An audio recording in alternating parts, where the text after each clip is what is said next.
très bien. Aujourd'hui, comme une fois tous les 2 mois environ, mon club lecture s'est réuni et donc je vais vous présenter les livres qui ont été présentés pendant cette séance de club lecture. La thématique c'était auteur asiatique, donc on a eu uniquement du japonais et du coréen. Mais c'est déjà pas mal, alors vous verrez qu'il y a certains points communs entre les auteurs japonais et les auteurs coréens. On en parlera tout à l'heure. C'est parti pour la sélection. Alors, je vais commencer par vous présenter le livre que moi j'ai présenté, plus 2 autres avec lesquels j'avais hésité. Et ensuite, je vous présenterai les livres que les autres membres du club lecture ont proposés. Celui que moi j'ai présenté, c'est L'odeur des clémentines grillées de Lee Do-woo. J'ai fait un vlog dessus qui va paraître bientôt. Donc, si vous voulez un retour un peu plus développé sur ce livre, n'hésitez pas à aller sur ce vlog. Donc l'odeur des clémentines grillées, c'est l'histoire de Haewon qui quitte Séoul après un burn-out et retourne dans le village où elle a grandi. Elle va retrouver sa tante qui est assez grincheuse et qui tient une auberge, ou le croit-elle en tout cas. Et elle va retrouver aussi un de ses camarades de lycée, Unsop, qui a ouvert entre-temps une librairie indépendante.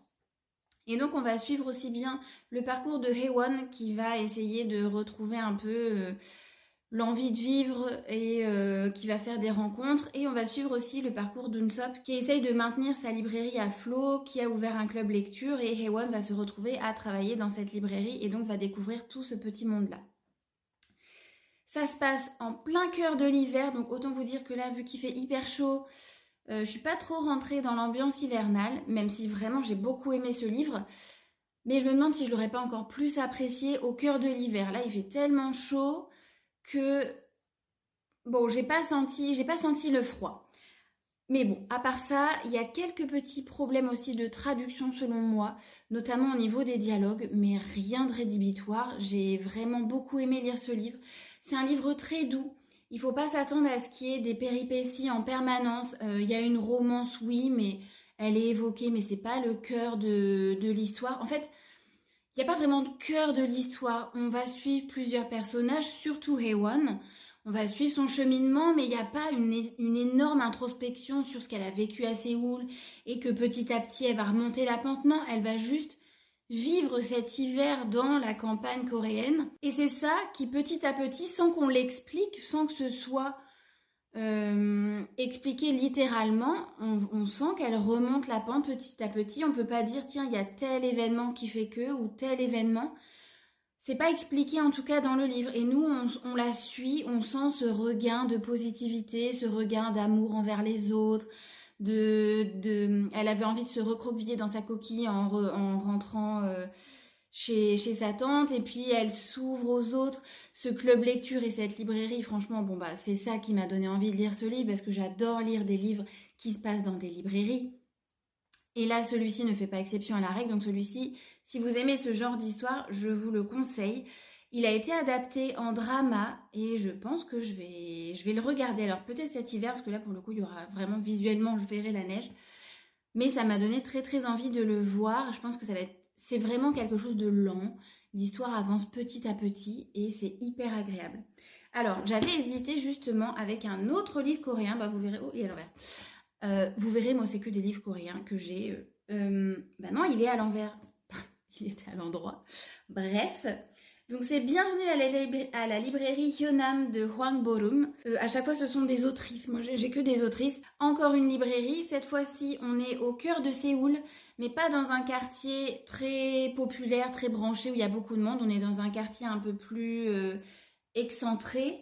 Et donc, la protagoniste qui s'appelle, je ne sais plus, Youngju, elle va ouvrir une librairie indépendante et c'est un peu, on suit son cheminement pour maintenir à flot cette librairie indépendante, et elle se rend compte que c'est pas si simple.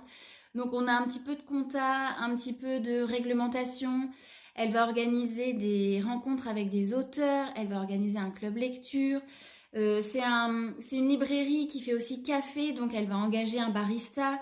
Donc il va falloir qu'elle respecte la réglementation sur le temps de travail et tout ça. Enfin, tout ça, c'est évoqué. En fait, c'est sa petite vie de libraire qui essaye tant bien que mal de maintenir à flot sa librairie. Et puis il va y avoir quelques personnages secondaires, notamment le barista qui s'appelle, je ne sais plus, Min-jun. On a aussi Jimmy, la torréfactrice. Et en fait, tous ces gens, bah, on va les suivre de temps en temps. En fait, on n'est pas toujours centré sur Youngju. On peut aller voir Minjun et voir ce qui se passe aussi un peu dans sa vie personnelle et le fait que cette librairie va tous les élever, va tous les aider à sortir un peu des impasses dans lesquelles ils se trouvent. Jimmy, elle est dans un mariage malheureux et puis à force de discussions, etc. Donc encore une fois, c'est quelque chose d'assez lent, il n'y a pas 15 000 péripéties, mais c'est très très agréable à lire. Et le dernier, qui est Le Grand Magasin des Rêves de Lee Millet.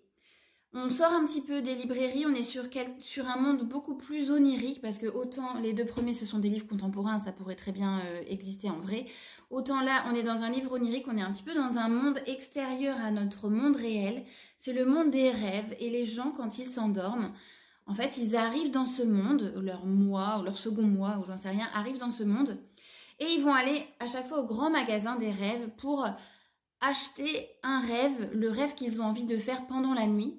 Et voilà, et ça c'est l'histoire. Et donc nous on va suivre l'histoire de Penny qui va aller travailler dans ce grand magasin des rêves. Donc en fait on n'est jamais dans le monde réel, on est tout le temps dans ce monde onirique du rêve. Encore une fois, il n'y a pas de péripéties, ça avance petit à petit, on découvre les tenants et les aboutissants de ce monde, quels rêves sont conseillés à quelle personne, elle apprend en fait à travailler dans ce magasin et à conseiller aux dormeurs le rêve qui leur correspondrait le plus. Donc ça j'aime beaucoup, alors il y a un petit côté capitaliste parce que les gens arrivent, choisissent et payent, enfin vraiment un grand magasin comme un grand magasin où on irait acheter des vêtements. Donc il y a ce petit côté-là qui était un peu, mais vraiment c'est pour chipoter parce que en vrai, même le système de paiement, en fait, les gens ne payent que s'ils sont satisfaits. Et ça j'ai bien aimé. Donc je vous le conseille aussi, j'en parle pas plus parce que c'est pas celui-ci que j'ai présenté au club lecture, j'en ai déjà parlé un petit moment. Mais voilà, 3 livres que je vous conseille, que des lectures coréennes, mais vraiment si vous connaissez pas, vous pouvez vous lancer là-dedans. Et maintenant, je vais vous présenter les livres qui ont été présentés par mes consoeurs du club lecture. Le premier que j'ai, c'est le seul que j'avais lu, c'est Tant que le café est encore chaud de Toshikazu Kawaguchi. Alors ça va ressembler beaucoup dans l'ambiance au livre que moi j'ai proposé, c'est-à-dire qu'on est dans un café, il y a un petit peu de fantastique. On est dans un café un peu en sous-sol et les gens qui viennent, s'ils le veulent, ont la possibilité de revenir dans le passé tant que leur café est encore chaud. Donc pendant un certain temps, ils vont avoir la possibilité de revenir dans le passé, mais au même endroit, dans ce café, donc de revivre des scènes qui se sont passées dans ce café quand eux étaient là, donc c'est quand même assez restrictif. Et surtout, ils ne peuvent rien changer au présent. Donc, en fait, quand on y pense, on se dit, en vrai, ça sert à rien, du coup, revoir une scène qu'on a déjà vécue, si on a des regrets et qu'on peut rien y changer, à quoi ça sert? Eh bien, lisez ce livre pour le savoir, parce que franchement, à chaque fois, les personnes qui reviennent dans le passé, même si elles n'ont rien changé, ça leur a servi à quelque chose. Et je trouve vraiment qu'il est très très beau ce livre. Encore une fois, pas 15 000 péripéties, quelque chose de lent, quelque chose de doux, un peu doux, amer, mais vraiment très agréable à lire. En plus, il est vraiment pas très très long celui-ci. Et je trouve qu'on est vraiment dans le même genre de lecture cosy que les livres que j'ai présentés. Celui-ci, je l'imaginais très très bien, quand je le lisais, je l'imaginais très très bien en pièce de théâtre, parce qu'en fait, on est sur un seul lieu, et les gens vont et viennent, et puis il y a les barman qui restent tout le temps, et puis qui agissent, qui interagissent avec les clients, enfin, je le vois vraiment très très bien en pièce de théâtre. Donc si jamais quelqu'un m'entend et metteur en scène de pièce de théâtre, allez-y, lancez-vous, parce que c'est vraiment très bien. Un autre livre que je ne connaissais pas, mais qui ressemble aussi, c'est, comment il s'appelle, blablabla, Au prochain arrêt de Hiro Arikawa. Et ça se passe dans un train. Ça se passe à 2 moments différents, 2 saisons différentes, si j'ai bien compris. Donc, il y a une ligne de train qui a des arrêts. Donc, ça doit être un train de banlieue, je pense, un peu type RER. Et les gens montent et descendent. Et puis, il y a des lycéens, il y a des grands-mères, il y a des familles. Il y a plein de gens qui montent, qui descendent, qui vont interagir les uns avec les autres, qui ne se connaissent pas particulièrement. Il y en a qui ont des problèmes. D'après ce que j'ai compris, c'est que ils vont discuter, ils vont pas forcément régler leurs problèmes, puis ils vont descendre du train, leur vie va continuer. Et en fait, on va les retrouver, alors je dirais 6 mois plus tard, je pense que le premier c'est au printemps et le deuxième c'est en automne, ou quelque chose comme ça. Et donc de nouveau, sur la même ligne de train, aux mêmes arrêts, il y a les mêmes personnes qui montent. Et en fait, on voit leur évolution. on voit ce que potentiellement les discussions qu'ils ont eues ou pas dans ce premier trajet, ça leur a apporté. On voit ce qui a évolué dans leur vie, la lycéenne qui a trouvé un petit copain ou je sais plus, enfin bref, plein de choses comme ça. Et ça m'a donné vraiment très envie de le lire celui-là. Et je pense qu'on est vraiment dans la même façon de décrire un peu contemplative de ça. Ça va doucement, c'est doux. C'est vraiment des interactions entre des gens qui se connaissent pas trop, des relations de voisinage. Et en fait, on voit que ces relations un peu de village, même si on s'entend bien, on n'est pas dans un village, mais c'est ça qui fait le sel de la vie et c'est ça qui fait les petits bonheurs et rencontrer des nouvelles personnes, échanger, écouter les autres, être écouté. Enfin, voilà, c'est vraiment très très doux à lire ces livres. Et vraiment, si vous aimez ça, bah, ça vous fait déjà une bonne pile à lire. Et enfin, les 3 derniers qui ont été proposés, on est dans un style vraiment tout autre. C'est pour ça que j'ai fait un petit bilan là des 5 premières lectures que je vous proposais. Les 3 autres sont un petit peu différents, mais on est toujours sur des auteurs asiatiques quasiment. Le premier, c'est 1Q84 de Haruki Murakami, donc qui est quand même un livre très connu que je n'ai pas lu. Alors, j'ai pas tout compris de ce qui se passait. Je pense que c'est assez étrange parce qu'il y a un espèce de monde parallèle qui va se dévoiler petit à petit. On a 2 personnages principaux, c'est Aomame et Tengo, qui vivent dans un Japon un peu futuriste, hein, dont a priori on est dans de la science-fiction.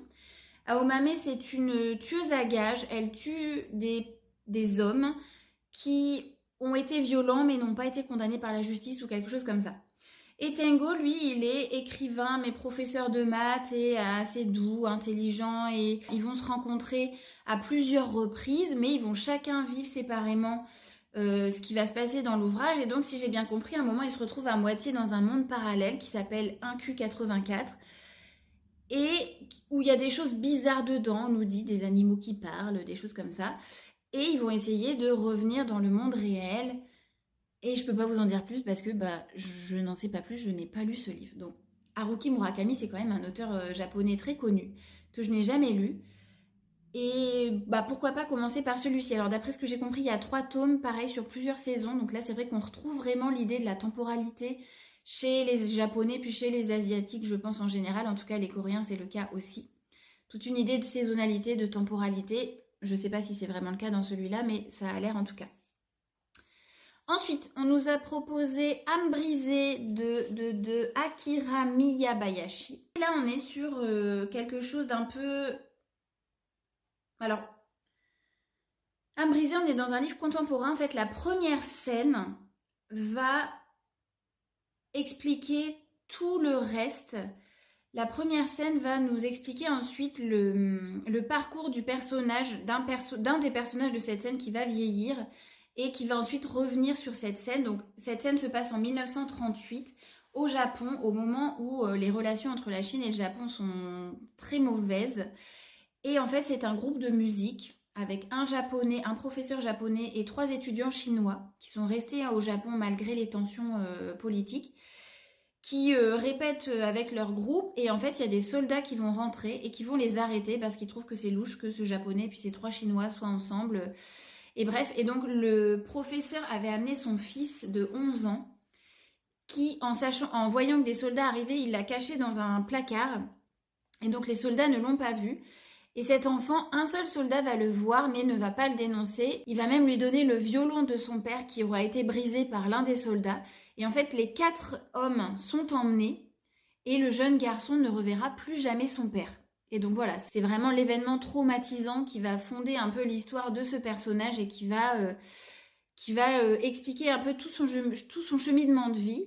Et si j'ai bien compris, on le retrouve après plus vieux. Et il va y avoir une histoire avec la descendante de ce soldat aussi qui l'a sauvé. Et du coup, il va y avoir des allers-retours dans le passé et dans le présent. Bref, celui-ci, il a l'air assez bien et on comprend l'âme brisée, ça correspond à ce violon qui a été brisé et à un moment le violon va être réparé. Enfin bref, j'ai pas tout compris mais on est quelque chose là-dedans donc ça doit être aussi très très beau à lire, même si pas évident je pense. Et le dernier, en parlant de pas évident, alors là on n'est pas sur un auteur asiatique puisque c'est Blaine Harden, un journaliste qui a écrit ce livre, mais en fait c'est le témoignage d'un Nord-Coréen qui s'est échappé d'un camp en Corée du Nord. Donc un camp, c'est quasiment un camp de concentration, hein, ça s'appelle pas comme ça, mais on n'en est pas loin. Ça s'appelle Rescapé du camp 14.